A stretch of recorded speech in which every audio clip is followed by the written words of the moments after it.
Ram Ram Hare Hare.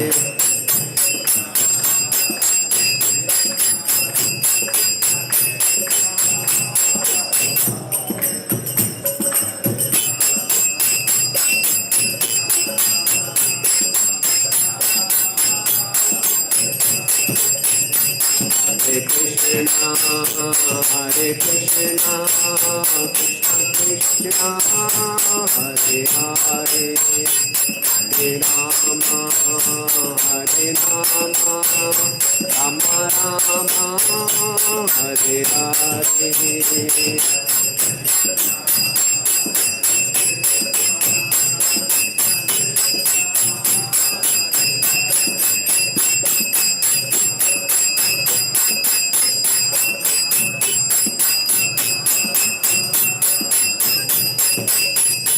Jaya Prabhupada, Prabhupada, Prabhupada, Srila Prabhupada.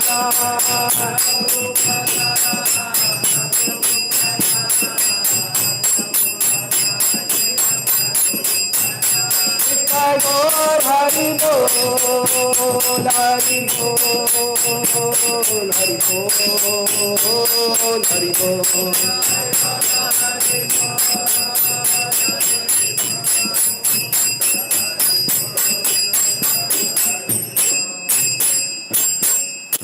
जय विष्णुपाद परमहंस प्रभु जी का आचार्य अष्टोत्तोष्ट Shri Shrimad his divine grace Shri Bhaktivedanta Swami Srila Prabhupada की ISKCON फाउंडर आचार्य जगत गुरु saviour the whole world AC Bhaktivedanta Swami Srila Prabhupada की जय विष्णुपाद परमहंस प्रभु जी का आचार्य अष्टोत्तोष्ट Shri Shrimad his divine grace Bhaktisiddhanta Shri Thakur महाराज प्रभुपाद की अनंत कोटि वैष्णव वृंद की नामाचार्य श्रील हरिदास ठाकुर की प्रेम से कहो श्री कृष्ण चैतन्य प्रभु नित्यानंद श्री अद्वैत गदाधर शिवासादि गौर भक्तवृंद की श्री श्री राधिका रमन जी की श्री कृष्ण बलराम की जगन्नाथ बलदेव सुभद्रा सुदर्शन जी की श्री गौर निताय की लक्ष्मी नरसिंहदेव भगवान की शालिग्राम शिला जी की वृंद देवी तुलसी महारानी की ग्रंथराज श्रीमद् भागवतम की निताई गौर प्रेमानंदे.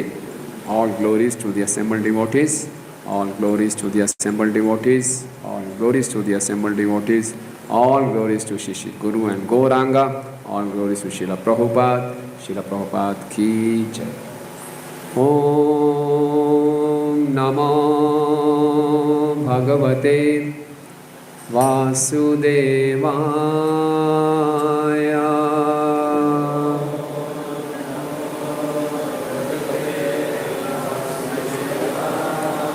Om Namo Bhagavate Vasudevaya.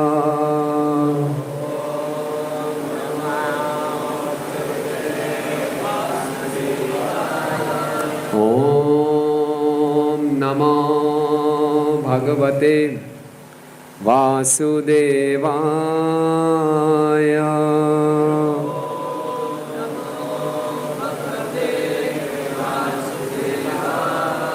Narayanam namaskrityam naram chaiva narottamam devim saraswatim vyasam tato jayam udirayet nashtaprayeshu abhadreshu nityam bhagvat sevaya bhagavati uttam shloke bhaktir bhavati naishtiki krishnaya vasudevaya Devaki नंदनाय च नंद गोप कुमाराय गोविंदाय नमो नमः.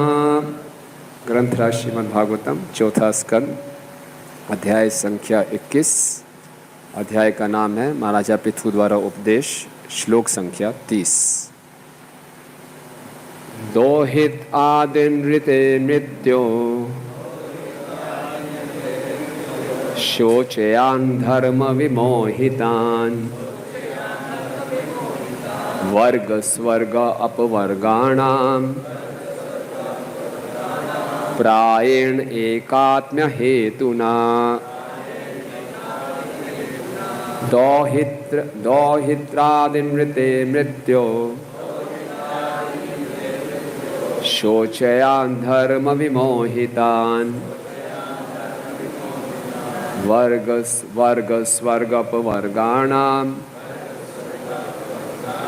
प्रायणैकात्म्य हेतुना दौहित्रादिमृते मृत्यो शोचयान धर्म विमोहितान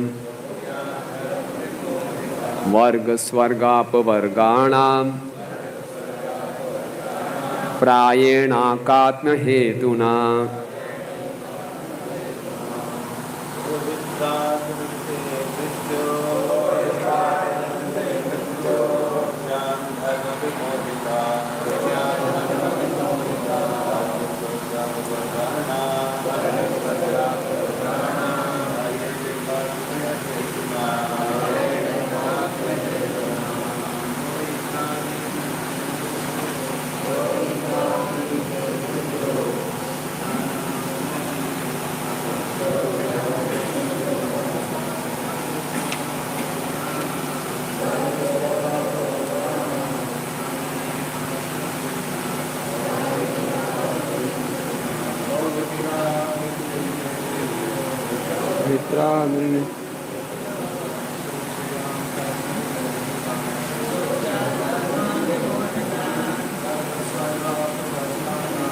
धर्म स्वर्गपवर्गाणां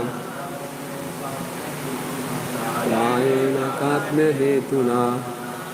माताजी मित्रादिनते मृत्यो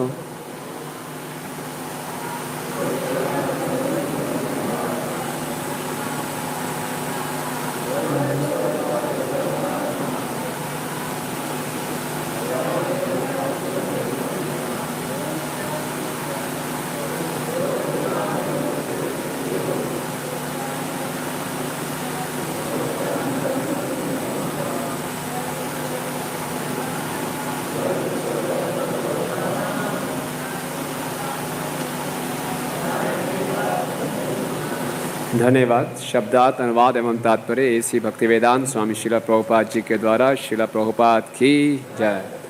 दौहित्र आदिन, मेरे पिता वेण जैसे दौहित्र प्रीते के अतिरिक्त मृत्यु के शोचयान शोचनीय धर्म विमोहितान धर्म के पथ पर मोहग्रस्त हुए वर्ग धर्म अर्थ काम तथा मोक्ष स्वर्ग लोक तक ऊपर उठना अपवर्गाणाम भौतिक कलमश से मुक्त प्रायः एका आत्मया श्री भगवान हेतुना के कारण। यद्यपि धर्म के पथ पर साक्षात मृत्यु के दौहित्र तथा मेरे पिता वेण जैसे शोचनीय पुरुष मोहग्रस्त हो जाते हैं, किंतु ऊपर जिन समस्त महापुरुषों का उल्लेख हुआ है वे ये स्वीकार करते हैं कि चतुर्वर्गों धर्म अर्थ काम तथा मोक्ष का अथवा स्वर्ग के एकमात्र दाता पूर्ण पुरुषोत्तम परमेश्वर हैं। तात्पर्य लगभग 2 पेज का है, तो थोड़ा संयम धैर्य बना के रखिए, ध्यान से सुनिए। बहुत सुंदर तात्पर्य प्रभु लिख रहे हैं। पृथु महाराज के पिता राजा वेण को ब्राह्मणों तथा साधुओं द्वारा तिरस्कृत होना पड़ा, क्योंकि उसने भगवान के अस्तित्व का निषेध करते हुए भगवान को वैदिक यज्ञों द्वारा तुष्ट करने की विधि का बहिष्कार किया। दूसरे शब्दों में वह नास्तिक था, उसका ईश्वर के अस्तित्व पर विश्वास न था और उसने अपने राज्य में वैदिक यज्ञों पर रोक लगा दी थी। पृथु महाराज ने वेण के चरित्र को शोचनीय कहा है, क्योंकि धार्मिक कृत्यों के संपन्न किए जाने के विषय में वह मूर्ख था। नास्तिकों का मत है कि धर्म अर्थ तथा काम तथा मोक्ष में सफलता पाने के लिए भगवान की सत्ता स्वीकार करने की कोई आवश्यकता नहीं है। उनके अनुसार धर्म का उद्देश्य काल्पनिक ईश्वर की स्थापना है। जो मनुष्य को सच्चरित, ईमानदार तथा न्याय प्रिय बनाने के लिए प्रेरित करता है, जिससे समाज में व्यवस्था शांति के साथ चलती रहे। यही नहीं, वे यह भी कहते हैं कि इस कार्य के लिए ईश्वर को मानने की आवश्यकता नहीं है, क्योंकि सच्चरित्रता और नैतिकता के नियमों का अनुपालन पर्याप्त होगा। इसी प्रकार अच्छी अच्छी योजनाएं बनाकर यदि आर्थिक विकास के लिए श्रम किया जाए तो स्वतः आर्थिक उन्नति हो जाएगी। इसी प्रकार इंद्र तृप्ति ईश्वर की कृपा के अधीन नहीं है, क्योंकि यदि कोई चाहे किसी भी साधन से प्रचुर धन अर्जित करता है तो उसे इंद्र तृप्ति के लिए अनेक अवसर प्राप्त होंगे। जहाँ तक मोक्ष का प्रश्न है, उनका कथन है कि मोक्ष की बात करने की कोई आवश्यकता ही नहीं, क्योंकि मरने के बाद सब कुछ समाप्त हो जाता है। किंतु महाराजा पृथु ने ऐसे नास्तिकों के प्रमाण को, जिनका अग्रणी मृत्यु का दौहित्र तथा उनके पिता वेन थे, नहीं स्वीकार किया। सामान्यतः पुत्री पिता के गुण अर्जित करती है और पुत्र अपने माता के गुण पाता है। इस प्रकार मृत्यु की पुत्री सुनीता को अपने पिता के सारे गुण मिले और वेन ने माता के गुणों को उत्तराधिकार में पाया। जो मनुष्य जन्म मृत्यु के चक्कर के विधि विधानों द्वारा नियंत्रित होते हैं, उसके विचार भौतिक ही बने रहते हैं। क्योंकि राजा वेन ऐसा ही व्यक्ति था, अतः वह ईश्वर के अस्तित्व को नहीं मानता था। आधुनिक सभ्यता राजा वेन के ही सिद्धांतों को मानती है, किंतु यदि हम धर्म, अर्थ तथा काम और मोक्ष का विश्लेषणात्मक अध्ययन करें तो हमें भगवान की सत्ता को मानना पड़ेगा। वैदिक साहित्य के अनुसार ईश्वर द्वारा प्रदत्त विधि संहिता ही धर्म है। यदि कोई धर्म तथा नैतिकता के मामलों में परमेश्वर की सत्ता को स्वीकार नहीं करता तो उसे बताना होगा कि एक ही नैतिक स्तर के दो व्यक्तियों की भिन्न भिन्न फल क्यों प्राप्त होते हैं। यह सामान्य रूप से देखा जाता है कि यदि दो व्यक्तियों की नैतिकता, ईमानदारी और सदाचार एक स्तर का सा हो तो भी उनके पद में एक से नहीं होते। इसी तरह आर्थिक विकास के क्षेत्र में यह देखा जाता है कि यदि दो पुरुष समान रूप से अहर्निश श्रम करें तो भी परिणाम एक से नहीं होते। एक व्यक्ति बिना काम किए ऐश्वर्यवान हो सकता है, जबकि दूसरा व्यक्ति कठिन श्रम करके भी पेट भर भोजन नहीं पाता। इसी प्रकार इंद्र तृप्ति के विषय में भी है। कभी कभी पर्याप्त भोजन होने पर भी किसी मनुष्य का पारिवारिक जीवन सुखी नहीं रहता या वह अविवाहित ही रह जाता है, जबकि दूसरा मनुष्य आर्थिक स्थिति के ठीक ना होते हुए भी इंद्र तृप्ति के अवसर प्राप्त करता रहता है। मनुष्य की अपेक्षा कुकर या शुकर जैसे पशुओं को भी इंद्र तृप्ति के अधिक अवसर प्राप्त होते रहते हैं। यदि हम मोक्ष को छोड़ दें और केवल जीवन की मूल आवश्यकताओं, धर्म, अर्थ तथा काम पर विचार करें तो हम देखेंगे कि वे प्रत्येक के लिए एक समान नहीं होती। अतः यह मानना ही होगा कि कोई ना कोई ऐसा है जो विभिन्न स्तरों को निश्चित करता है। कहने का तात्पर्य यह है, ना केवल मोक्ष के लिए अपितु इस जगत की सामान्य से सामान्य आवश्यकताओं के लिए भी मनुष्य को भगवान पर निर्भर रहना होगा। अतः पृथु महाराज ने यह संकेत किया कि धनी माँ बाप के होते हुए भी कभी कभी उनकी संतानें सुखी नहीं रहती। इसी तरह कभी कभी कुशल से कुशल डॉक्टर द्वारा औषधि दिए जाने पर भी रोगी मर जाता है, अथवा बड़ी से बड़ी नाव होते हुए भी मनुष्य डूब जाता है। इस तरह हम प्रकृति द्वारा उपस्थित बाधाओं के विरुद्ध संघर्ष कर सकते हैं, किंतु हमें तब तक सफलता नहीं मिलती जब तक भगवान की कृपा नहीं होती। ओम अज्ञानतिमिरन्धस्य ज्ञानाञ्जनशलाकया चक्षुरुन्मीलितं येन तस्मै श्री गुरुवे नमः। श्रीचैतन्यमनोभीष्टं स्थापितं येन भूतले स्वयं रूप कदा मह्यं ददाति स्वपदान्तिकं। वन्देऽहं श्रीगुरो श्रीयुतापदकमलं श्रीगुरून् वैष्णवांश्च श्रीरूपं साग्रजातं सहगण रघुनाथान्वितं तं सजीवं साधुवैतं सावधूतं परिजनसहितं कृष्णचैतन्यदेवं श्रीराधा कृष्णपादान् सहगण ललिता श्रीविशाखान्वितांश्च। हे कृष्णा करुणा सिंधु दीनबंधु जगत्पते गोपेशा गोपिका कांत राधा कांत नमस्तुते। तप्त कांचन गौरांगी राधे वृंदावनेश्वरी वृषभानुसुते देवी प्रणमामि हरिप्रिये। वाञ्छाकल्पतरुभ्यश्च कृपा सिन्धुभ्येव च पतितानां पावनेभ्यो वैष्णवेभ्यो नमो नमः। जय श्री कृष्ण चैतन्य प्रभु नित्यानंद श्री अद्वैत गदाधर श्रीवासादि गौर भक्त वृंद। हरे कृष्णा कृष्णा कृष्णा हरे हरे, हरे राम राम राम हरे हरे। नमः ओं विष्णुपादाय कृष्ण पृष्ठाय भूतले श्रीमते भक्ति वेदांत स्वामी निति नामिने। नमस्ते सारस्वते देवे गौरवाणी प्रचारिणे निर्विशेष शून्यवादी पाश्चात्य देश तारिणे।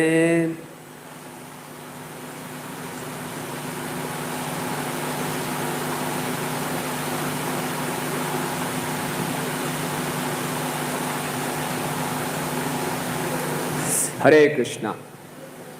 तो बहुत सशक्त तात्पर्य श्रील प्रभुपाद जी का, और प्रसंग ये चल रहा है कि महाराजा पृथु का पिछले अध्यायों में हमने पढ़ा कि यज्ञ स्थल में भगवान प्रकट हुए और अब सभी अपनी प्रजा को महाराजा पृथु आदेश दे रहे हैं।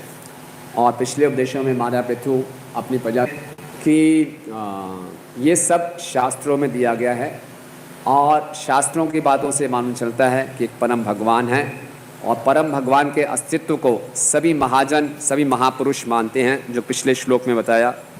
लेकिन कोई कह सकता है कि सभी महाजन महापुरुष तो मानते हैं, लेकिन आपके पिताजी तो मानते नहीं थे।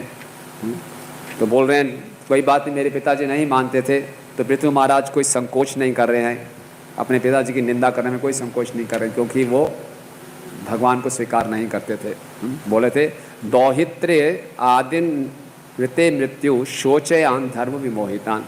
मेरे पिताजी जो वेण थे मृत्यु के दौहित्र थे, मृत्यु के दोते थे ना। मृत्यु की पुत्री थी सुनीता, सुनीता के पुत्र थे वेण।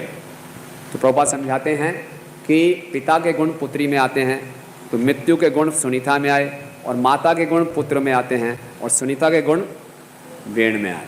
तो वेण बचपन से ही नास्तिक था, सारे यज्ञ उसने बंद करा दिए थे, पूरा उपवाद मचा दिया था उसने, और बोलता मैं ही भगवान हूँ, मेरी पूजा करो। और फिर सब ऋषि मुनियों ने मिलकर मंत्रों द्वारा उसकी हत्या की, और उसके शरीर का मंथन करके पृथु महाराज प्रकट हुए, जो भगवान के शक्त्यावेश अवतार हैं। तो बोले उनको छोड़ के उनके जैसे कुछ लोग हैं जो कि धर्म के पथ पर विमोहित हो गए हैं, शोचयान, वो शोचनीय हैं, उनकी बात मत करो।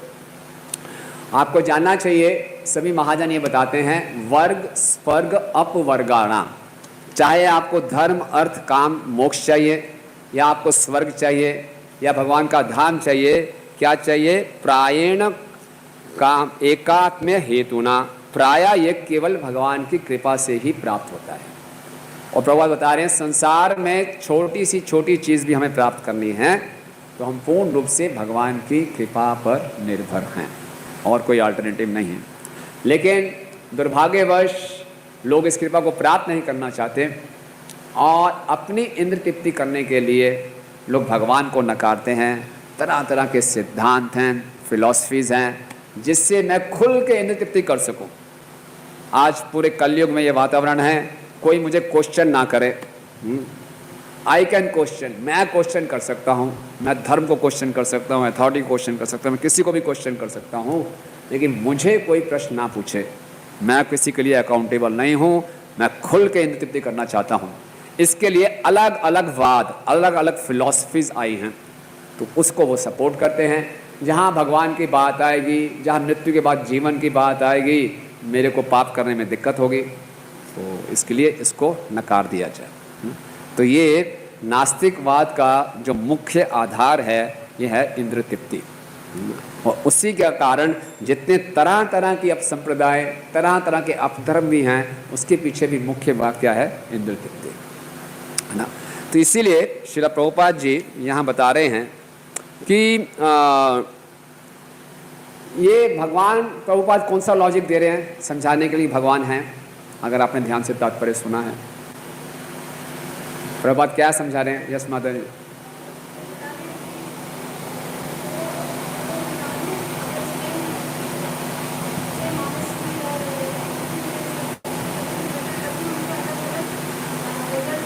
बिल्कुल सही, थैंक यू। सेम दो लोग हैं, उनका सही नैतिक स्तर है, उनकी दिशा अलग अलग होगी, दशा अलग अलग होगी। इसी ढंग से आर्थिक लाभ में भी दो लोग बहुत मेहनत कर रहे हैं, यानी कि दोनों एक समान उनका बैंक बैलेंस होगा? नहीं होगा। वैरायटी है, एक ही चीज़, एक ही इनपुट है, आउटपुट अलग अलग है। एक ही डॉक्टर है, दो पेशेंट्स को ट्रीट करता है, एक ठीक हो जाता है, एक बेचारा कभी ठीक नहीं होता। तो इसका मतलब क्या है? कौन ये निश्चित करता है किसको कौन सा परिणाम मिलेगा? ये हैं भगवान, कोई परम नियंता है। तो प्रभुपाद इस ढंग से इसका खंडन कर रहे हैं। एक तो होते हैं नास्तिक जो बोलते हैं भगवान है ही नहीं, दूसरे बोलते हैं अगर भगवान है भी तो वो कर्मों के अंदर है, कर्मों के फल के अंदर है। अगर हम अच्छा कर्म करेंगे, मेहनत करेंगे तो इंद्र कर ही पाएंगे। भगवान रोकने वाला कौन होता है ना? कर्म भगवान से ऊपर है। जय जगन्नाथ बलदेव सुभद्रा सुदर्शन की जय, श्री श्री गौनिताय की जय, लक्ष्मी नरसिंहदेव भगवान की जय। इसको बोलते हैं कर्म मीमांसा सिद्धांत, कि मेहनत करेंगे तो फल मिलेगा ही मिलेगा। अपने अच्छे काम करते रहो, किसी का बुरा मत करो, मन साफ रखो, तो भगवान हमें जो लक्ष्य मिलना है वो मिल ही जाएगा, कोई रोक नहीं सकता इसको। साधारण दुनिया में सिद्धांत चलता है, कर्म ही पूजा है। कभी कभी अपने आप को कर्म योगी भी बोल देते हैं और कहते हैं भगवान ने गीता में यही उपदेश दिया अपना बिना पढ़े बोल देते यही उपदेश दिया। तो ऐसे भी लोग हैं कर्म मीमांसा वाले, अलग अलग तरह के। श्रीमद् भागवतम के दशम स्कंद के 20वें अध्याय में सुखदेव गोस्वामी परीक्षित महाराज को बताते हैं कि निशा मुखेशु खद्योता तमसा भ्रांति ना ग्रह यथा पापे न पाषंडा ना ही वेदा कलौ युगे। बोले कलयुग में क्या है, संध्या के समय वर्षा के मौसम में क्या होता है, बड़े बड़े जुगनू दिखाई देते हैं ना, जुगनू बहुत चमकते हैं, लेकिन जो असली सूर्य और चंद्रमा हैं वो बादलों के पीछे छिप जाते हैं, जुगनू बड़े छाए रहते हैं। इसी ढंग से कलयुग में क्या होगा कि तरह तरह के नास्तिक सिद्धांत आएंगे जिसमें लोग पापमय कार्य करेंगे और वेदों का जो असली ज्ञान है वो छिप जाएगा। तो प्रभुपाद इसके तात्पर्य में बताते हैं, कृष्णा बुक में लिखते हैं कि कलयुग जीव के लिए एक क्लाउडी सीजन है जिसमें उसका असली ज्ञान छिप जाता है और अलग अलग गलत सिद्धांत थ्योरीज बड़ी फेमस हो जाती हैं। आजकल लोगों को शास्त्रों से ज़्यादा साइंटिफिक थ्योरीज पे ज़्यादा विश्वास है और साइंटिस्ट हमारा कुछ भी भला कर सकते हैं। बहुत जल्दी आपको अच्छी खबर प्राप्त होने वाली है कि साइंस ने बहुत तरक्की कर ली है और अब जैसे ही बच्चा पैदा होगा माँ के गर्भ से निकलेगा उसका छोटा सा ऑपरेशन करके उसके ब्रेन में एक चिप डाल देंगे।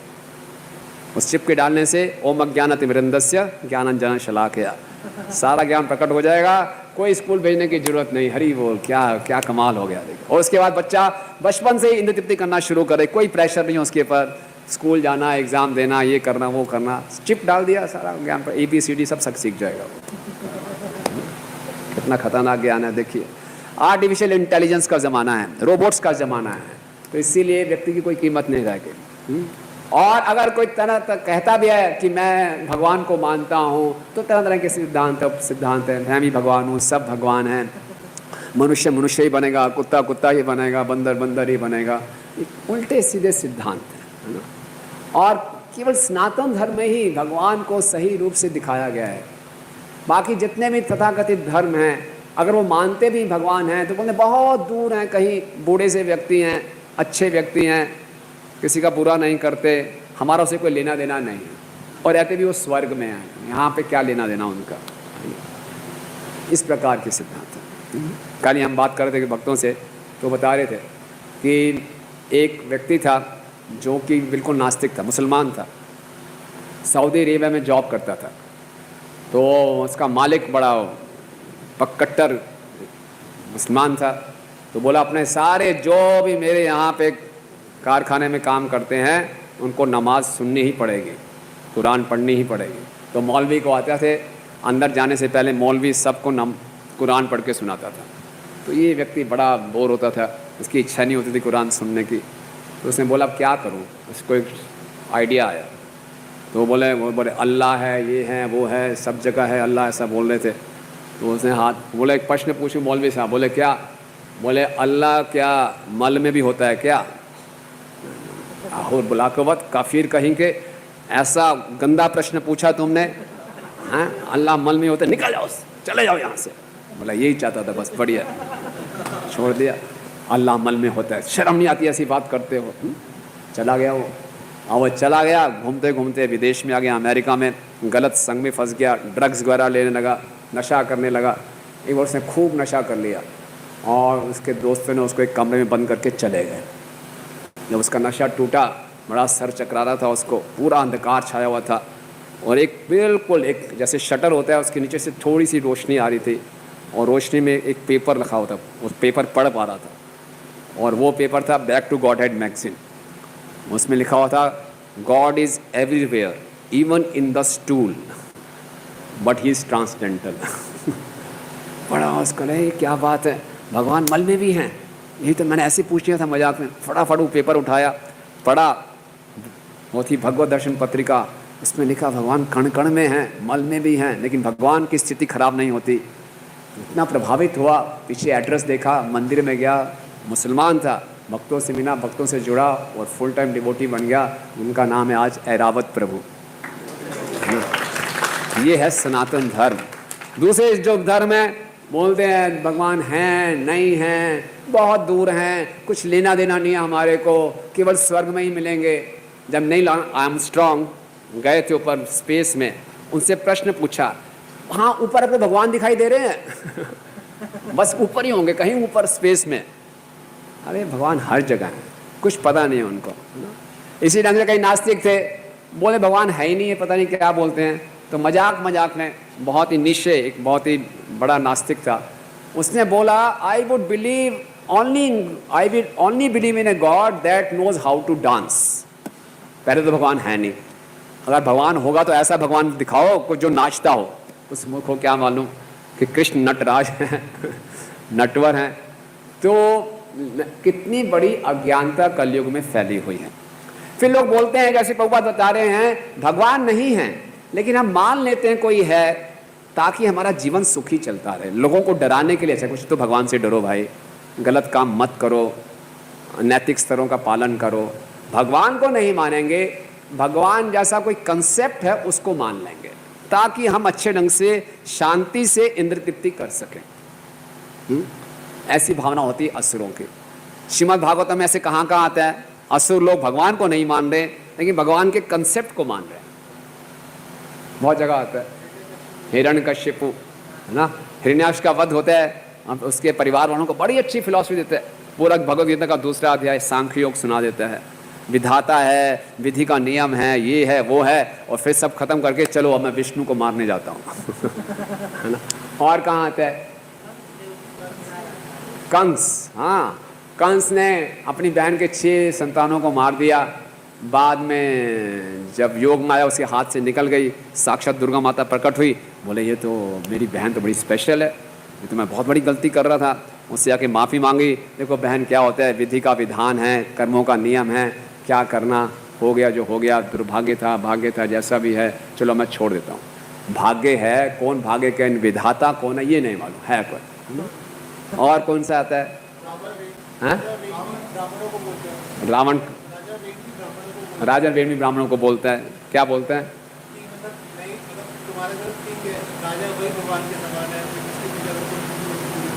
ईश्वर वो तो ठीक है, वो तो भगवान को मानता ही नहीं ना। नहीं, लोग भगवान को नहीं मानते लेकिन भगवान के कंसेप्ट को मानते हैं। जैसे जरासंध 17 बारी हार गया, जब भी हार के वापस जा रहा था उसके सारे दोस्त समझाते थे चिंता मत करो यार, होता है कभी कभी, लक की बात है, भाग्य की बात है, विधि का विधान है, सफल हो जाओगे जरूर। किसका विधि है, कौन विधाता है ये नहीं है, विधि का विधान है। किसी को उत्साह बढ़ाना है, किसी को सांत्वना देनी है, शांति बना के रखनी है, तो क्या है, भगवान कोई है। लेकिन एक कंसेप्ट भी किस लिए, केवल मेरी इंद्र तृप्ति के लिए। सोचिए। तो इस प्रकार से हम देखते हैं भक्ति सिद्धांत स्वामी ठाकुर महाराज समझाते हैं कि 3 प्रकार की इंद्र तृप्ति होती है। एक तो वेदों के विरुद्ध जाके, उसको क्या बोलते हैं? विकर्म। एक वेदों के अनुसार, उसको क्या बोलते हैं? कर्म। और एक होती है भगवान की इंद्र तृप्ति करना, कृष्ण की इंद्र तृप्ति करना, उसको क्या बोलते हैं? अकर्म। तो जो विकर्म करता है, वेदों के अगेंस्ट जाके इंद्र तृप्ति करता है, उसको भगवान गीता में क्या कहते हैं? त्वान हम दृष्टा क्रूरं संसारेषु नराधमान आश्रय योनि मापन्ना मूढ़ा जन्मनि जन्मनि, बार बार उनको मैं आश्रय योनियों में डालता हूँ। और जो वेदों के अनुसार इंद्र तृप्ति करते हैं, स्वर्ग लोक में जाते हैं, उनका क्या होता है? क्षीणे पुण्यम मृत्यु लोकम विशंति, फिर नीचे गिर जाते हैं। और जो कृष्ण की इंद्र तृप्ति करता है, वास्तव में उसकी इंद्रियां पूर्ण रूप से संतुष्ट होती हैं। इस प्रकार से कृष्णा कॉन्शियसनेस ही असली इंद्र तृप्ति है। भक्त लोग ही अपनी इंद्रियों को संतुष्ट कर सकते हैं, और तो केवल इंद्र तृप्ति के लिए विफल प्रयास है, केवल विफल प्रयास है, इंद्र तृप्ति नहीं है। कई बार भक्त लोग भी परेशान हो जाते हैं कि यार बाहर के लोग तो बड़ी मस्ती कर रहे हैं, नाचते हैं, गाते हैं, जोर जोर से हंस रहे हैं। आजकल एक कल्चर बन गया है, चिल्लाओ, जोर से चिल्लाओ, अपने आनंद को दिखाओ लोगों को, आ हू हा हा, है ना, कि मैं खुश हूँ। और दूसरा व्यक्ति भी सोचता है तो बहुत खुश है ये। वास्तव में खुशी नहीं है, ये केवल अपनी वो फ्रस्ट्रेशन निकाल रहा है। हम अपने जीवन के अनुभव से सीख लें। भक्ति में आने से पहले कई बार इंद्र तृप्ति करने का प्रयास करते थे। मूवीज़ देखेंगे, उल्टी सीधी मूवीज़ देखेंगे, ये खाएंगे, वो खाएंगे, लोग मदिरा पीते हैं, ड्रग्स ले रहे हैं, फ्रस्ट्रेशन निकाल रहे हैं। जितना इसका प्रयास करते हैं उतना दुख बढ़ता जाता है। इंद्र तृप्ति, ये बात बिल्कुल ठीक है, जब तक हमारी इंद्रियां तृप्त नहीं होंगी हम आनंद नहीं पा सकते। और जीव आनंद में अभ्यास साथ, जीव को आनंद चाहिए ही चाहिए। और आनंद का मतलब है, क्योंकि मेरा एक रूप है, मेरा एक फॉर्म है, मेरी कुछ इंद्रियां हैं, जब तक मैं अच्छा देखूंगा नहीं, अच्छा खाऊंगा नहीं, अच्छा सूंघूंगा नहीं, अच्छा सुनूंगा नहीं, अच्छी चीज़ स्पर्श नहीं करूंगा, मैं खुश नहीं रह सकता। ये आवश्यकता है जीव की। लेकिन ये सारी इंद्रियों को संतुष्ट कर सकते हैं कृष्ण, जिनका नाम है गोविंद, जो कि इंद्रियों को आनंद प्रदान करते हैं। इसलिए भक्ति ही असली इंद्र तृप्ति है। भक्ति के बिना जितने हम प्रयास करेंगे इंद्र तृप्ति करने के, वो झूठे प्रयास हैं, वो हमारी कुंठा को और बढ़ाएंगे। इसलिए भक्तों को भी कई बारी कंफ्यूज नहीं हो जाना चाहिए भक्ति करते करते, यार कहीं दीक्षा लेके गलती तो नहीं कर ली मैंने, फंस गया, 4 नियम पालन करने ही हैं, तो चलो अब कोई बात नहीं, अब किसी ना किसी ढंग से कोई तरीका निकालो, कुछ तो करनी है इंद्र तृप्ति, जीवित कैसे रहूँगा। नहीं, जितना हम कृष्ण की इंद्र तृप्ति को संतुष्ट करेंगे उतना कृष्ण का रेसिप्रोकेशन मिलेगा। हम सब अपने जीवन में अनुभव कर सकते हैं। जो प्रसाद पाके आनंद आता है वो कहीं नहीं आता। और भक्तों का ऐश्वर्य हमेशा ऐसे ही रहता है।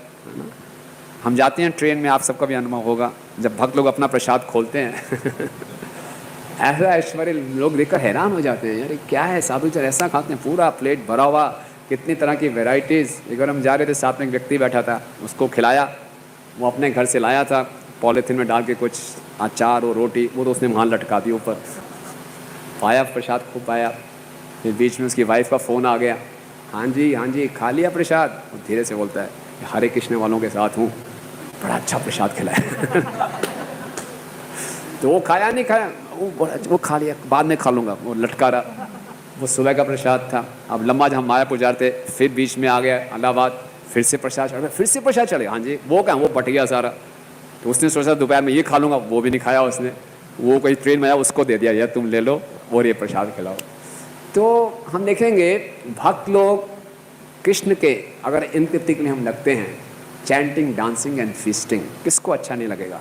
लेकिन केवल कृष्ण की प्रसन्नता के लिए करें तो भक्त, जैसे कहते हैं कि कीचड़ में जैसे कमल खिलता है, अगर हम अच्छे ढंग से हरे कृष्णा कृष्णा कृष्णा हरे हरे, हरे राम राम राम हरे, ये असली आनंद, असली इंद्रियों को हम तृप्त कर सकते हैं। क्योंकि अगर जब तक हमारे हृदय में ये थोड़ी सी भी आशा छिपी हुई है कि संसार में सुख है, मैं बस प्राप्त नहीं कर पा रहा, चलो भक्ति कर लेते हैं, मजबूरी है, क्या करें, काम चलाओ अब ऐसे ही, तो भक्ति में हम तीव्रता से आगे नहीं बढ़ते। हमें अपने आप को बहुत सौभाग्यशाली मानना चाहिए कि हमें भक्ति करने का अवसर मिल रहा है। कितने कन्फ्यूजन हैं, और उसके बीच में श्रील प्रभुपाद जी ने डंके की चोट पे स्थापित किया है, सर्वधर्मान परित्याज्य मामेकम शरणम व्रज। श्रील भक्ति सिद्धांत स्वामी ठाकुर महाराज आगे बहुत सुंदर ढंग से बताते हैं कैसे 2 प्रकार के धर्म होते हैं। एक को बोलते हैं कैटव धर्म, एक को बोलते हैं भागवत धर्म। कैटव धर्म मतलब चीटिंग रिलीजन है ना, चीटिंग रिलीजन है। चीटिंग रिलीजन क्या है कि जो धर्म हमें इंद्र तृप्ति का प्रॉमिस करे, किस धर्म का पालन करो आपकी इंद्रियां तृप्त हो जाएंगी, वो है चीटिंग धर्म। और भागवत धर्म रियल धर्म है जो हमें कृष्ण से प्रेम करना सिखाए। तो भक्ति सिद्धांत स्वामी ठाकुर महाराज बहुत ही इंटरेस्टिंग तरीके से बताते हैं कैसे ये दोनों विकसित होते हैं। कैटव धर्म का उद्देश्य मैं कैसे अपनी इंद्रियां तृप्त करूं, उसके लिए मैं धर्म की शरण में जाता हूं। तो इसकी शुरुआत होती है, समझ लो एक व्यक्ति पूरा नास्तिक है, नास्तिकवाद, उसको बोले मुझे इंद्रियां तृप्त करनी है, चलो मैं धर्म की शरण लेता हूं। पहले वो नास्तिक होता है नास्तिकवाद उसका सिद्धांत है। फिर नास्तिकवाद के बाद उसका अगला होता है एथिज्म, के बाद आता है स्केप्टिज्म। स्केप्टिज्म मतलब संदेहवाद, बाकी जो शास्त्र हैं उन समय वो संदेह करेगा, संशय करेगा, ऐसे कैसे हो सकता है, भगवान है, ये है। संदेहवाद के बाद आता है अज्ञेयवाद, कि अगर कोई भगवान है भी उसको जान नहीं सकते, अननोएबल है भगवान, इसको इंग्लिश में बोलते हैं एगोनिटिसिज्म। भगवान अज्ञेयवाद, जान ही नहीं जा सकते। और उसके बाद भगवान को जान नहीं सकते, फिर आता है इम्पर्सनलिज्म, यानी कि निर्विशेषवाद। और उसका और भयंकर रूप है शून्यवाद, वॉइडिज्म। जैसे जैसे इंद्र तृप्ति की इच्छा बढ़ती जाती है वैसे वैसे इसमें विकास होता है। पहले क्या था, नास्तिक से शुरू हुआ, नास्तिकवाद, फिर संदेहवाद, फिर अज्ञेयवाद, भगवान को जान नहीं सकते, और फिर निर्विशेषवाद, और फिर है शून्यवाद। और अगर कोई भागवत धर्म में एंट्री कर रहा है तो वो कैसे करता है, वो स्टार्टिंग करेगा लक्ष्मी नारायण की पूजा से, फिर जाएगा सीताराम की पूजा में, फिर जाएगा रुक्मिणी द्वारकाधीश की पूजा में, और फिर जाएगा राधा कृष्ण की सेवा में। उसके इस प्रकार से विकास होगा। जितना जितना हमारी अपनी इंद्रियों की तृप्ति की इच्छा बढ़ती जाएगी उतना हमारे अंदर नास्तिकवाद बढ़ता जाएगा। जितना ज़्यादा हम भगवान की इंद्रियों को संतुष्ट करने का प्रयास करते रहेंगे उतनी हमारी श्रद्धा और बढ़ती जाएगी। और जितना हमारी इंद्र तृप्ति करने की इच्छा बढ़ती जा रही है, तो भक्ति सिद्धांत स्वामी ठाकुर महाराज बहुत सुंदर लिख रहे हैं, वो कह रहे हैं कि उतना हमें राधा कृष्ण की लीलाएं अश्लील लगेंगे। ये कैसे भगवान है यार, पराई स्त्रियों के साथ रात को रासलीला करते हैं, है ना। हमारे देश के बहुत बड़े नेता ने भी ऐसा कहा, मैं ऐसे भगवान को नहीं मानता जिनका चरित्र ठीक नहीं है, जो पर स्त्रियों के साथ नाचते हैं रात को। भगवद गीता को मान लूँगा लेकिन उनको नहीं मानूंगा, क्योंकि वो चरित्र ठीक नहीं है उनका, और पर स्त्रियों के साथ नाचते हैं। तो जितना ये क्या है, नास्तिकवाद है वास्तव में। वो क्या करेंगे, राधा कृष्ण की लीलाओं को अश्लील मानेंगे। बोले राधा कृष्ण से अच्छा रुक्मिणी द्वारकाधीश की लीलाएं थोड़ी नैतिक हैं, पर स्त्री के साथ तो नहीं है ना, पराकीय भाव नहीं है, स्वाकीय है। लेकिन बहुत ज़्यादा पत्नियां, ये भी ठीक नहीं है। तो रुक्मिणी द्वारकाधीश से ज़्यादा नैतिक, ज़्यादा शुद्ध उनको लेते हैं सीताराम, एक ही पत्नी लेते हैं, ये ठीक लगते हैं थोड़े से। लेकिन सीताराम में भी वही सुप्रभा की नाक काट दी, सीता को बाहर निकाल दिया, नैतिक सब इतने अच्छे नहीं हैं। उससे बढ़िया कौन है, लक्ष्मी नारायण, चुपचाप खड़े रहते हैं सीधा, वही ये ठीक है, ये नैतिक ज़्यादा हैं, प्योर हैं, बिल्कुल प्योर हैं।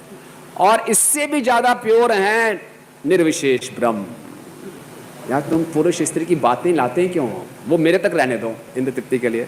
पुरुष स्त्री की बातें होनी नहीं चाहिए, लक्ष्मी कौन, नारायण कौन, सब इम्पर्सनल ब्रह्म है, निर्विशेष है सब। ये देखिए ये कैसे व्यक्तिगत इंद्र तृप्ति की भावना हमें कहाँ कहाँ तक ले जाती है। इसलिए हमें बहुत अपने आप को सौभाग्यशाली मानना चाहिए। और भक्ति सिद्धांत स्वामी ठाकुर महाराज ये भी बताते हैं कि तथा कथित भागवत धर्म में भी कई बारी नास्तिकवाद आ जाता है, कई अप संप्रदायों में। एक अप संप्रदाय है जिसको भक्ति ठाकुर जी पहचाना, उसका नाम है कार्ताभज। कार्ताभज में क्या होता है, वो बोलते हैं गुरु साक्षात हरि हैं, लेकिन गुरु क्या हैं, हरि हैं, लेकिन वो सेव्य भगवान हैं, सेवक भगवान नहीं है, सुप्रीम इंजॉयर। तो गुरु भी रासलीला कर सकता है। तो शिष्यगण गोपियां हैं, गुरु रासलीला कर रहा है, तो ये भी एक प्रकार का नास्तिकवाद है ना।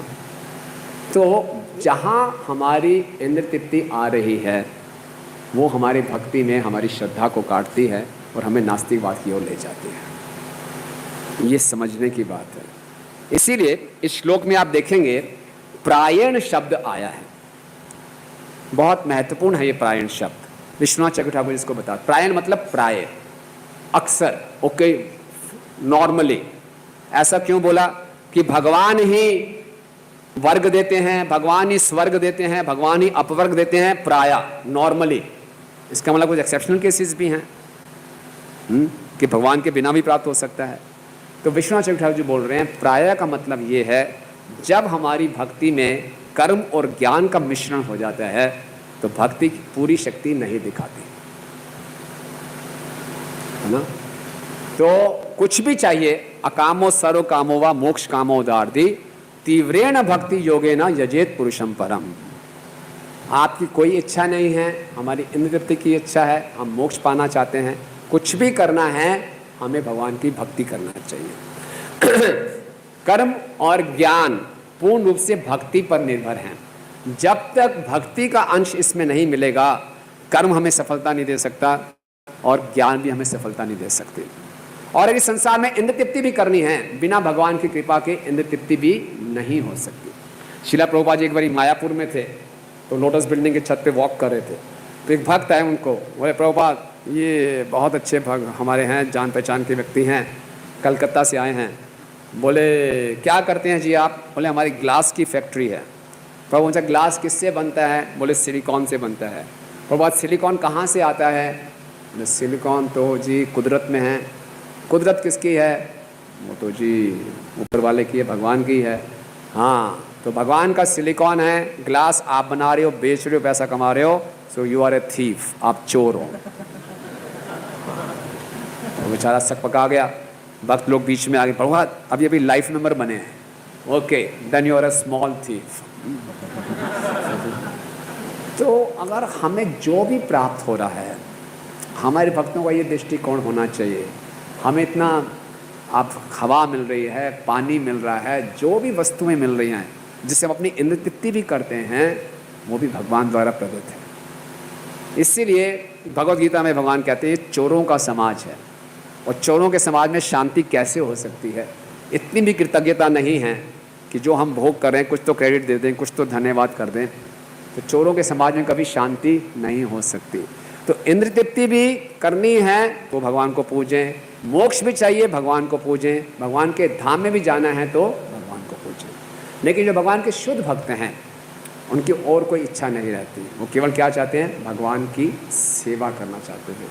लेकिन भगवान से सेवा मांगना स्ट्रिक्ट सेंस में भक्ति सिद्धांत सरस्वती ठाकुर कहते हैं ये भी एथीज़म है, ये भी नास्तिकवाद है।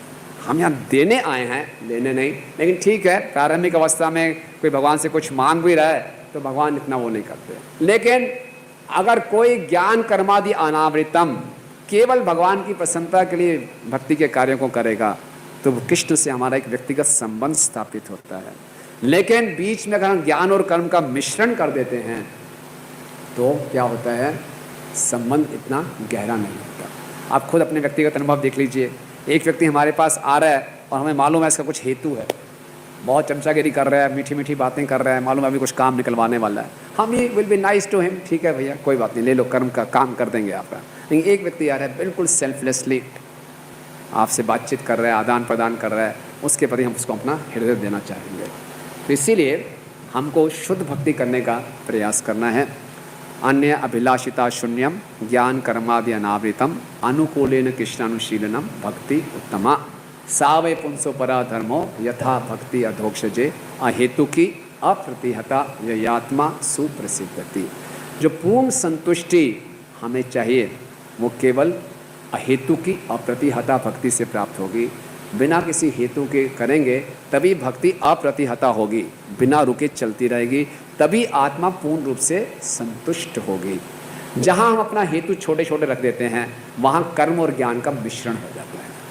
कर्म का मिश्रण क्या है? भक्ति करते हुए अपने सुख को चाहना, कुछ अचीवमेंट्स चाहना भक्ति से, मुझे ये प्राप्त हो, ग्रॉस रूप में या सूक्ष्म रूप में, पूजा, लाभ, प्रतिष्ठा, या मैं अपने आप को सिद्ध करूं मैं कुछ हूं, ये है कर्म का मिश्रण।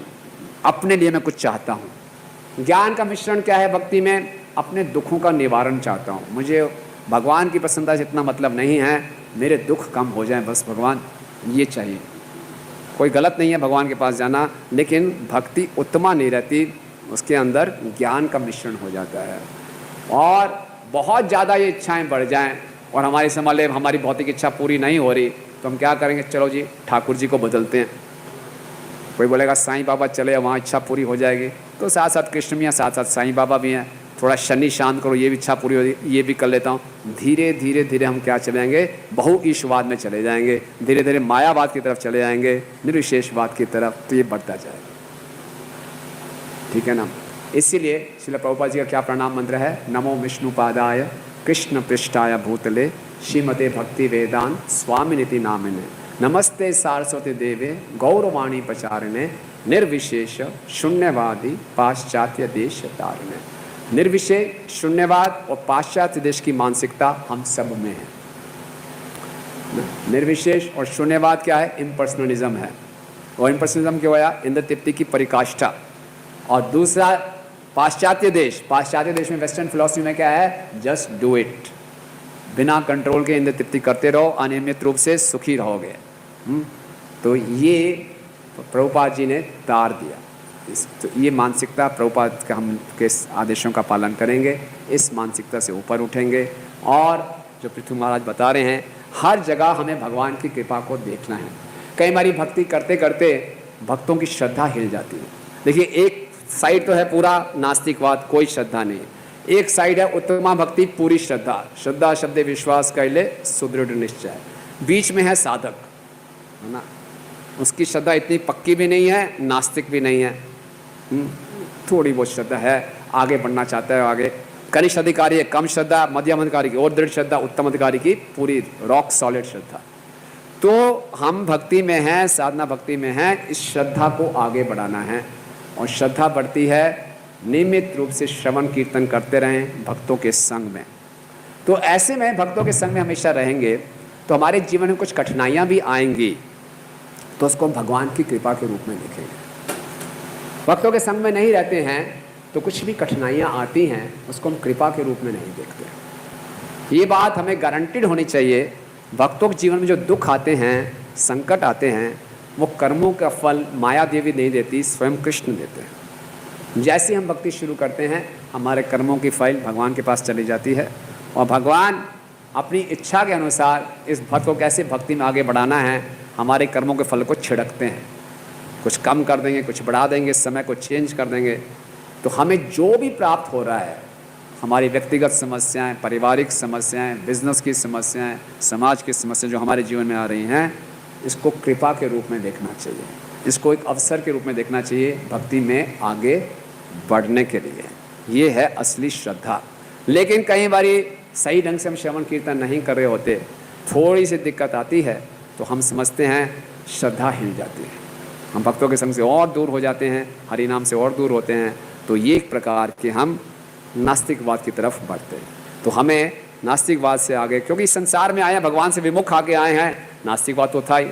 अब भक्तों के संग में मालूम चला भगवान की सेवा करनी है, तो आगे बढ़ना, इस श्रद्धा को आगे हम बढ़ाते रहें और प्रारंभिक अवस्थाओं से ही प्रयास करें कि हम उत्तमा भक्ति करने का प्रयास करें, शुद्ध भक्ति करने का प्रयास करें, बिना किसी हेतु के। अगर हेतु मन में आ भी रहा है तो भगवान से प्रार्थना करें और श्रील प्रभुपाद से प्रार्थना करें कि मैं आपकी अहेतु की सेवा कर सकूं, इस हेतु से मैं ऊपर उठ सकूं। तो हमारे गुरु महाराज परम पूज्य गोपाल कृष्ण स्वामी महाराज के लेक्चर में बताते हैं, if one endeavours to be Krishna conscious, Krishna helps him to be Krishna conscious. और भगवान बहुत अद्भुत कर्मणा, कैसे नास्तिक लोग ये नहीं जानते कि वो नास्तिक भी बने हैं तो भगवान की कृपा से। क्यों? गीता के 15वें अध्याय के 15वें श्लोक में भगवान क्या कहते हैं? सर्वस्य चाहम हृदि सन्निविष्टो मता स्मृति ज्ञान अपोहनम च। अगर हम भगवान को भूलना चाहते हैं तो भगवान हमें भुला देंगे, अगर भगवान को स्मरण करना चाहते हैं तो भगवान हमें याद करा देंगे। सारा खेल हमारी स्वेच्छा का है। तो इसीलिए भगवान की कृपा से ही नास्तिक नास्तिक बनता है। भगवान की कृपा है, अगर भगवान उसको नहीं भुलाना चाहेंगे तो वो नहीं भूलेगा। जैसे कि भागवत के 9वें अध्याय में पढ़ते हैं, पहले स्कंद के, युधिष्ठिर महाराज बहुत दुखी थे महाभारत के युद्ध के बाद। वो सोच रहे थे सब कुछ मेरे कारण हुआ। तो सब ने उनको समझाया, व्यास जी ने समझाया, भगवान ने भी समझाया, वो नहीं समझ रहे थे। तो वहाँ पे सुखदेव गोस्वामी कहते हैं भगवान का एक नाम है अद्भुत कर्मणा। क्यों अद्भुत कर्मणा है? क्योंकि कृष्ण स्वयं युधिष्ठिर महाराज के हृदय में परमात्मा के रूप में बैठे हैं और कृष्ण स्वयं चाहते हैं ये कन्विंस ना हो मेरी बातों से। भगवान कन्विंस कर रहे हैं, अर्जुन को कन्विंस किया, अर्जुन कन्विंस हो गया, उनके बड़े भाई कन्विंस नहीं हो रहे जी। क्यों भाई? भगवान की इच्छा है कन्विंस ना हो। क्यों? किससे कन्विंस कराना था? भीष्म पितामह से। तो भगवान हृदय में बैठे हैं, अगर आस्तिक बनना है कि नास्तिक बनना है, ये भगवान वैसा स्विच घुमा देंगे। तो इसीलिए हमें भगवान से यही प्रार्थना करी। हालांकि बहुत हेतु है मेरे मन में, लेकिन मैं जानता हूँ कि मुझे केवल आपकी प्रसन्नता के लिए करना चाहिए, इसलिए हेल्प में मैं इन सब हेतुओं से ऊपर उठ सकूँ। तो भगवान हमें शक्ति प्रदान करेंगे और भगवान की कृपा से हम भी अहेतु की भक्ति और अप्रतिहता कर पाएंगे। ठीक है, हरे कृष्णा। ऐसे कोई प्रश्न या टिप्पणी है तो यस परमेश्वर। माइक। हाँ, अच्छा।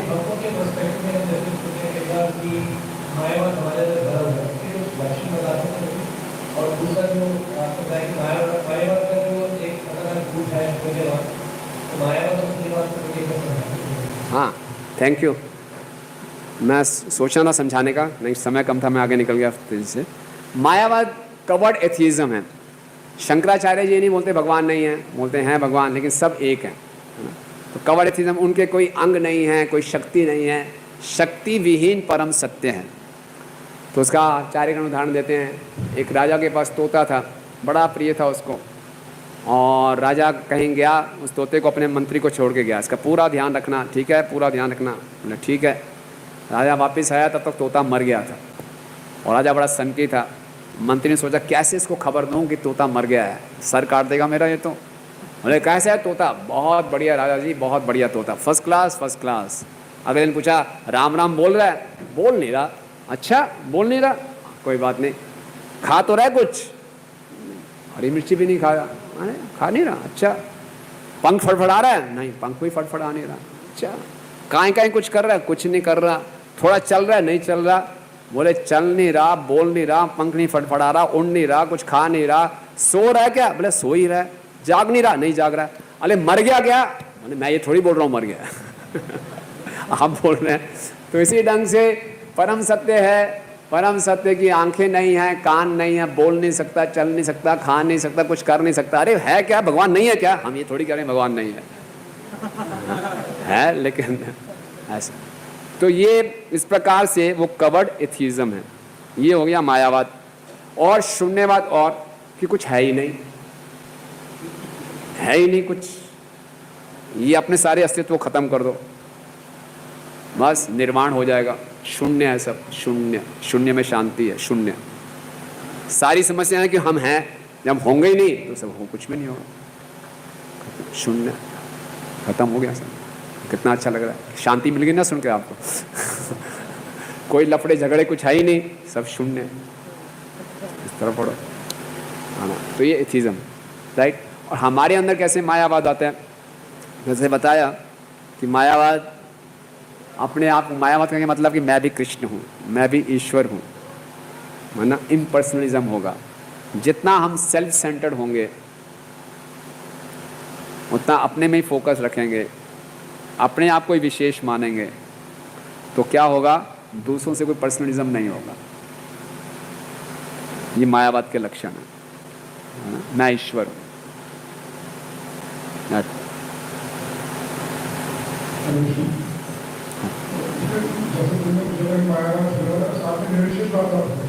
निर्विशेषवाद मायावाद का ही वो है, निर्विशेषवाद।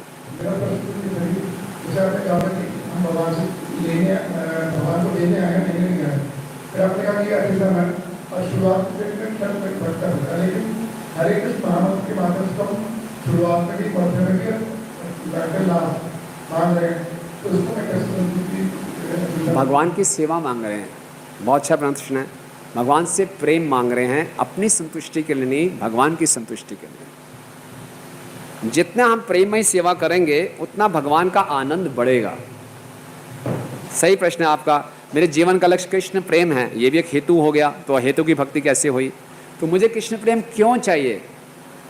क्योंकि जितने मेरे हृदय में कृष्ण के लिए प्रेम होगा, मेरी सेवाओं से कृष्ण को आनंद बढ़ेगा। मुझे कृष्ण प्रेम ये नहीं चाहिए कि मैं खुश रहना चाहता हूँ। गोपियाँ भगवान के विरह में बोले हम मरने को तैयार हैं, कि मर इसलिए नहीं रहे क्योंकि कृष्ण वापस आएंगे, उनको दुख होगा। तो इतना कष्ट पा रही हैं। लेकिन अगर हमें इस ढंग से छोड़ के कृष्ण को आनंद है तो ठीक है, वही आनंद। तो प्रेम भी किस लिए चाहिए? हमारी प्रेममय सेवा से भगवान का आनंद बढ़ेगा। मेरे में प्रेम ही नहीं है, स्वार्थ छिपा हुआ है, फिर भी मैं सेवा कर रहा हूँ, तो भगवान को इतना आनंद नहीं आएगा। इसलिए मेरा प्रश्न है ज्ञान मिश्रण और कर्म मिश्रण से संबंधित। जैसे आपने बताया कि भक्ति में हमारा ज्ञान मिश्रित हो जाता है या कर्म मिश्रित हो जाता है, तो ऐसा हमारी कंडीशनिंग के कारण होता आया है। हमारी कंडीशनिंग के कारण ऐसा होता है कि भक्ति में हमारा ज्ञान और कर्म मिश्रित हो जाता है। तो भक्ति में लगे रहने से क्या ये स्वतः ही चला जाता है या हमें कुछ प्रयास करने पड़ते हैं इस तरह से? यस, थैंक यू प्रभु जी। स्वतः भी हो सकता है, लेकिन स्वतः में समय लगेगा। भक्ति में अपने आप में बहुत शक्ति है। अगर हम भक्तों के मार्गदर्शन में उनके अनुसार भक्ति करेंगे तो भक्ति हमें शुद्ध करती जाएगी। और हम देख भी रहे हैं, इतने सालों से हम हरे कृष्ण महामंत्र कर रहे हैं, तो शुद्धिकरण होता है ना। हमें अपने अंदर कमियां नज़र आनी शुरू होती हैं। लेकिन अगर हम इसमें थोड़े और कॉन्शियस हो जाएंगे तो प्रोसेस थोड़ा फास्ट हो जाएगा। हम इच्छा करेंगे तो भगवान इसमें हमें और मदद करेंगे, हमारे से अपराध कम होंगे और फिर भक्ति में आगे से बढ़ेंगे। जितना अटेंटिव हम भजन क्रिया करेंगे उतने जल्दी हमारे अनर्थ खत्म होंगे। भक्ति की स्टेज में श्रद्धा से लेकर प्रेम तक सबसे जो दुखदाई स्टेज है वो अनर्थ निवृत्ति है, बाकी सब सुखदाई है। अनर्थ निवृत्ति पार होगी, वो पहाड़ पार हो गया तो भक्ति भागता है। अनर्थ निवृत्ति में क्या है? इंद्र तृप्ति हमें एक तरफ खींचती है, गुरु की आगे दूसरी तरफ खींच रही है, कभी हम इस तरफ भागते हैं, कभी उस तरफ भागते हैं, तो ये थोड़ा कष्टदायक है। लेकिन इसमें गुरु के आदेश, जो भजन क्रिया, इसको हम ध्यानपूर्वक करने का प्रयास करेंगे तो जल्दी हम अनर्थों को पार करेंगे। फिर निष्ठा, आसक्ति, रुचि, आसक्ति, हम तेजी से आगे। मुझे आपने बताया कि धर्म दो तरह के हैं, धर्म दो तरह के हैं, एक और धर्म है भागवत धर्म। तो इस राष्ट्र को कल एक नया राष्ट्रपति मिलने जा रहा है। राष्ट्रपति, इस राष्ट्र को कल एक नया राष्ट्रपति मिलने जा रहा है। हाँ, जो है वो ब्रह्म कुमारी और धर्म को मानते हैं। तो बहुत जबरदस्ती प्रचार करते जा रहे हैं और उनमें बहुत ज़्यादा उत्साह है। मैंने इस संप्रदाय में शामिल हुई तो आज से दोपहर से आज 500 करोड़ के महल में मैं पहुँच गई। मेरे को इतना पद मिला, तो हमारा संप्रदाय है वो श्रेष्ठ है। तो ये क्या हो रहा है? कोई बात नहीं, घबराइए मत। और जाति वाले और उत्साहित हो रहे हैं। हाँ, ठीक बात आपकी। उनसे और ज़्यादा जोड़ रहे हैं कि राष्ट्र का पति है, जब वो इससे जुड़ा हुआ तो काम को क्या? ठीक कह रहे हैं आप, आपकी चिंता बहुत अच्छी है।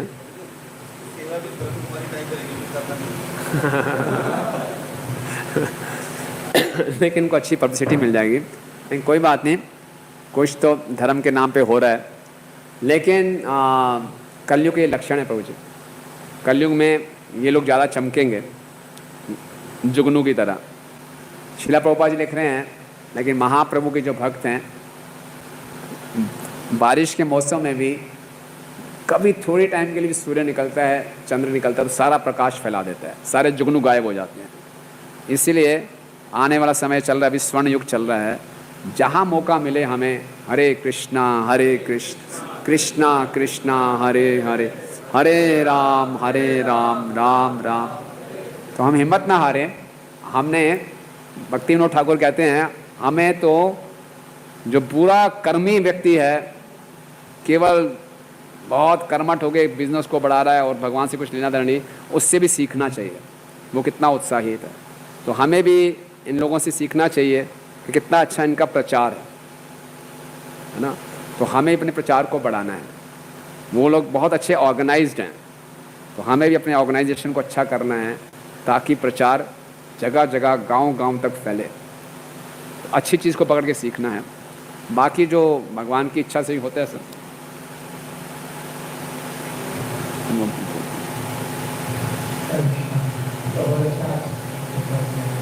मैं जानना चाहता हूँ जैसे कि कृष्ण भक्ति जो है देखा जाता है कि जो कृष्ण भक्त होता है उसकी भगवान तब तक हेल्प नहीं करते जब तक एंड ऑफ मतलब लास्ट में चाहे वो चाहे पांडव हो चाहे वो गजेंद्र हो तो जो सहनशीलता है तो कलयुग के जीव की तो सहनशीलता मतलब जग है उसमें अब उस तरह की सहनशीलता के भगवान एंड मोमेंट जब तक क्रैक डाउन नहीं होता तो आगे हाथ बढ़ाते हैं तो वहाँ तक व्यक्ति पहुँच जाए साधक पहुँच जाए उसको क्या करना है? ऐसा हर एक के साथ नहीं है, पर कहते हैं कि भगवान लास्ट तक खींचते हैं और बिल्कुल ख़त्म होने लगे तब आ जाएंगे एकदम लास्ट में, फिर तालियां बजेंगी। तो देखिए भगवान हमारी परीक्षा लेते हैं हमारे स्तर के अनुसार, है ना, हमारे स्तर के अनुसार परीक्षा लेते हैं, ऐसी बात नहीं है। भगवान कभी भी ऐसा नहीं करेंगे दूसरी क्लास के बच्चे को पीएचडी का पेपर दे दिया। तो जानते हैं हमारा क्या स्तर है, उसके हिसाब से भगवान परीक्षा लेते हैं, छोटी छोटी परीक्षा लेते हैं, है ना। किसी ने आज हमें हरे कृष्णा नहीं बोला तो हंस के नहीं बोला तो बड़ा बुरा लगता है ना। तो हम परीक्षा ले रहे हैं, इस समय में तुम अपना संतुलन कैसे बना के रखोगे। यही सहन नहीं हो रहा तो पाएंगे बाद में क्या हो जाएगा, फिर कुछ भी सहन नहीं कर पाएंगे। छोटी छोटी चीज़ें हैं। प्रसाद में साथ वाले को 2 गुलाब जामुन मिल गए, मुझे मिला ही नहीं कोई, सारा गुस्सा निकालेंगे उससे बांटने वाले में, क्या यहाँ पे पार्शलिटी होती है, होगा नहीं होगा। छोटी छोटी परीक्षा, पूरे भौतिक जगत में हर कदम पे हमारी छोटी छोटी परीक्षा हो रही है। तो भगवान देखिए पहले इसको तो पास करो, ये जब क्लियर होगी फिर बड़ी परीक्षा के लिए लूँगा। और भगवान कभी भी हमेशा कहते हैं कौन ते पति जाना ही नामे भक्ता प्रणश्यति, मेरे भक्त का कभी नाश नहीं होता, भगवान हमेशा रक्षा करते हैं, तो ये विश्वास रखना चाहिए।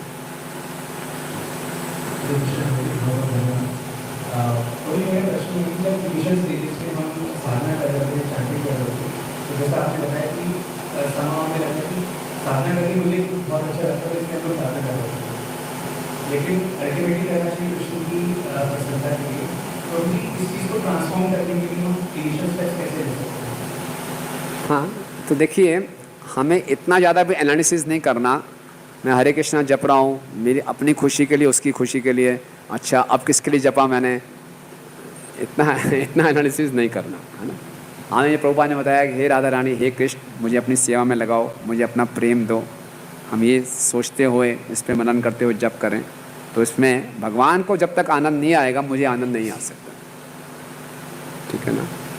तो ये भगवान को आनंद देता है, फिर मुझे आनंद प्राप्त होता है, ठीक है। और जितना हम करते रहेंगे, फिर हमारे आचार्य जी गोस्वामी जी बताते हैं कोई भी कार्य आप शुरू कर रहे हैं, चैंटिंग नहीं, आप बिजनेस में जा रहे हैं, जाने से पहले आप भगवान का स्मरण करें कि आज का पूरा कार्य आपको समर्पित है, और उस समय भगवान का बीच में स्मरण करने का प्रयास करें। वापिस आकर रात को सोने से पहले जो हमने क्रियाएं की उसको दोबारा से समर्पित करें, तो भक्ति बन जाता है। भक्ति और कर्म योग में क्या अंतर है? भक्ति में कर्म शुरू होने से पहले हमने उसको अर्पित कर दिया, कर्म योग में कर्म किया, बाद में फल को अर्पित किया। भक्ति में कर्म इटसेल्फ ही अर्पित कर दिया। तो चैंटिंग भी भगवान आपकी प्रसन्नता के लिए, श्रवण भी आपकी प्रसन्नता के लिए, प्रचार भी, कीर्तन भी आपकी प्रसन्नता के लिए, बिजनेस भी आपकी प्रसन्नता के लिए, ये भक्ति है।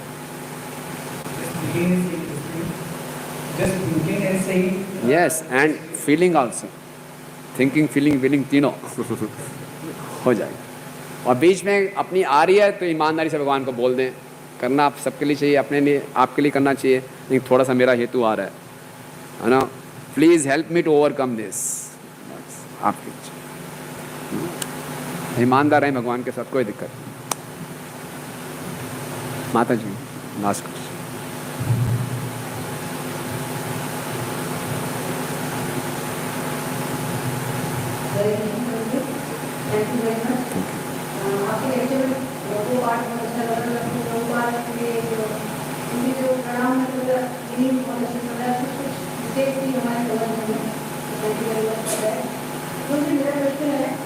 जैसे लाइफ में जैसे हमारे सिचुएशन अच्छी होती है, कोई काम हम कर रहे हैं वो आराम से हो जाता है, तो एकदम थैंकफुल भगवान को थैंक्स कर रहे हैं। लेकिन उसमें थोड़ा सा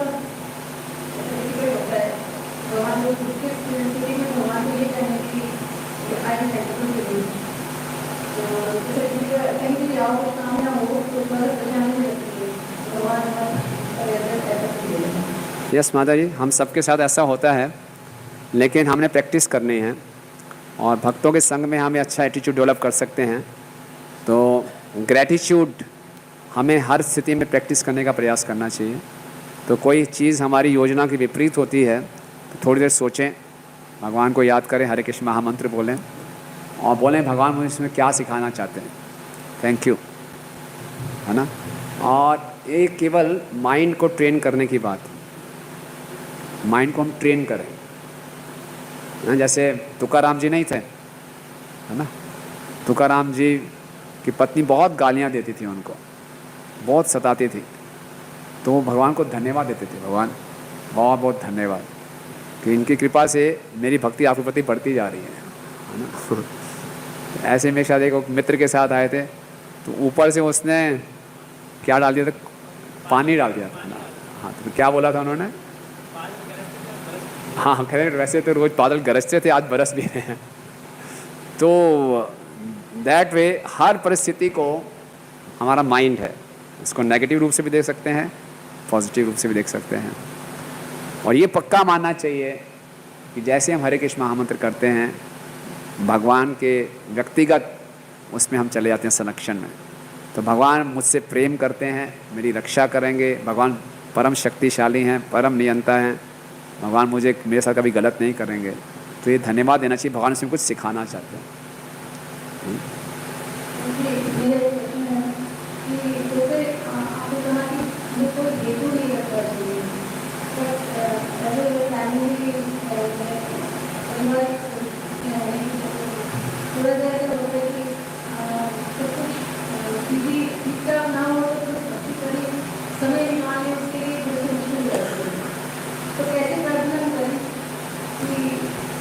हाँ माता जी, ऐसा नहीं कि पारिवारिक जीवन में कष्ट आते हैं, कोई आश्रम में है तो उसके जीवन में कष्ट आते हैं, हर एक के कोई मानसिक हैं, कोई शारीरिक कष्ट हैं, होते हैं।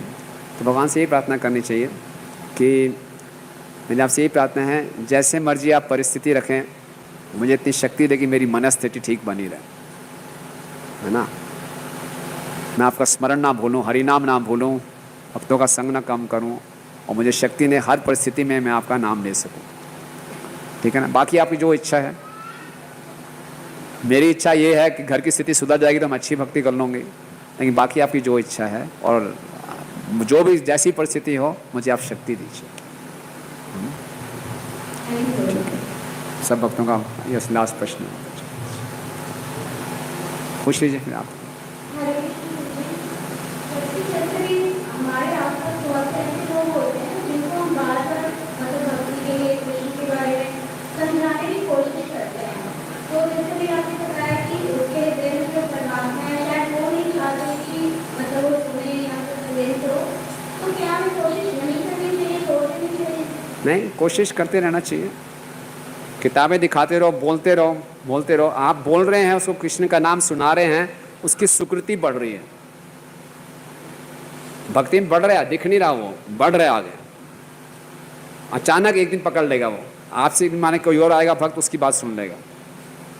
तो अपना काम आप करते रहिए प्रेम से, कोई दिक्कत नहीं है। वो भक्ति में आगे, उसकी जो गीली घास थी वो सूख रही है, जितने आग दिखाएंगे घास सूखती जाएगी, करते रहिए।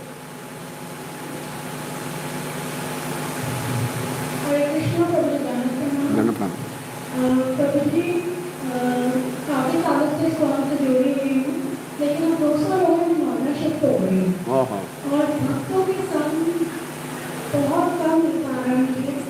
तो अब इस चीज को मैं कैसे मोह कैसे समझूं, क्योंकि यहाँ मैं रेगुलर भक्तों के संग के साथ, तो मैं इसे कैसे हूँ। आपने बोला, हाँ मैं समझ गया आपकी बात, बिना भक्तों के संग के भक्ति करना बहुत मुश्किल है। और हाँ जी, तो मेरा आपसे निवेदन है माता जी, आप बोल रहे हैं भक्तों का संग मिल नहीं रहा, मिल रहा है शायद आप ले नहीं रहे, है ना। लेने का प्रयास कीजिए, नोएडा में भी मंदिर है ना। तो शुरू में टाइम लगेगा वहाँ एडजस्ट होने में, लेकिन वहाँ के संग में जाइए। तो जो प्रैक्टिकल है, रोज़ आपका यहाँ आना, पंजाबी बाग आना इतना संभव नहीं, कभी कभी आप आ सकते हैं, मोस्ट वेलकम, बहुत अच्छा लगेगा आपसे मिलके। हाँ यस उस तरह भी बहुत अच्छे भक्त हैं। तो प्रभुपाद की कृपा से दिल्ली एनसीआर में इतने मंदिर हैं जो आपके घर के नज़दीक पड़ते हैं, वहाँ जाइए और करिए। शुरू में थोड़ा टाइम लगेगा नई कम्युनिटी में एडजस्ट होने में, आप एडजस्ट हो जाएंगे। और यहाँ तो आप हैं ही हैं, ये तो आपका रहेगा ही घर, आते रहिए। Thank you. ठीक है। ग्रंथराज श्रीमद् भागवतम की जगत